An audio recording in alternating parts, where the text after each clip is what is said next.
이번 시간에는 중력의 크기를 나타내게 되는 무게와 질량은 어떤 차이가 있는지 알아보도록 하겠습니다. 무게의 경우는 중력의 크기를 나타냈었는데요. 만약에 물체가 지구를 벗어나 달이나 다른 행성으로 가게 되면 어떻게 될까요? 이때는 물체가 받는 중력이 달라지게 됩니다. 그렇기 때문에 중력의 크기인 무게 또한 역시 달라지게 되는데요. 그러니까 한 가지 예를 살펴보도록 할게요. 이 달의 경우는 지구에서 작용하는 중력과는 달리 지구 중력의 약 6분의 1에 해당을 하게 되는 중력이 작용을 하게 돼요. 그렇다라고 하면 물체의 무게도 어떻게 될까요?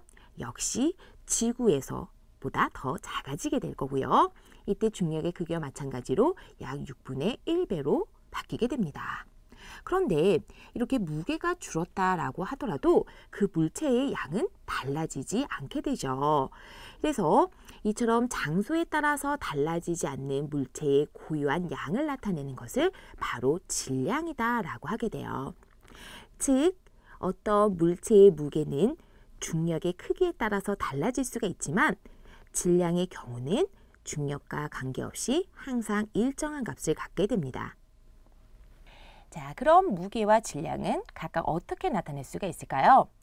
우리는 흔히 몸무게를 나타낼 때 킬로그램이라는 단위를 많이 사용하게 되는데요. 이때 킬로그램이라고 이야기를 하는 단위는 무게가 아닌 질량을 나타낼 때 사용하는 단위가 됩니다. 그리고 무게의 경우는 힘의 크기를 나타내기 때문에 힘의 크기를 나타내는 단위인 뉴턴이라는 단위를 사용해서 주로 나타내게 돼요. 만약 지구에서 질량이 1kg인 물체가 있다라고 하면 이때 물체의 무게는 약 9.8N이 되고요. 만약에 질량이 2kg이 된다라고 하게 되면은 이때 무게의 경우도 똑같이 2배가 됩니다. 그래서 이 물체의 무게는 약 19.6N에 해당을 하게 돼요. 그리고 만약 3kg의 물체가 있다라고 하게 되면은 이때 역시 물체의 무게는 3배가 되어서 약 29.4N에 해당을 하게 됩니다. 즉, 질량이 2배, 3배가 된다라고 하게 되면 무게도 역시 2배, 3배로 변하게 됩니다. 자, 그러면 만약 중력을 거의 느낄 수 없는 경우는 어떻게 될까요? 우리 중력의 크기를 나타내는 것이 바로 무게였었죠.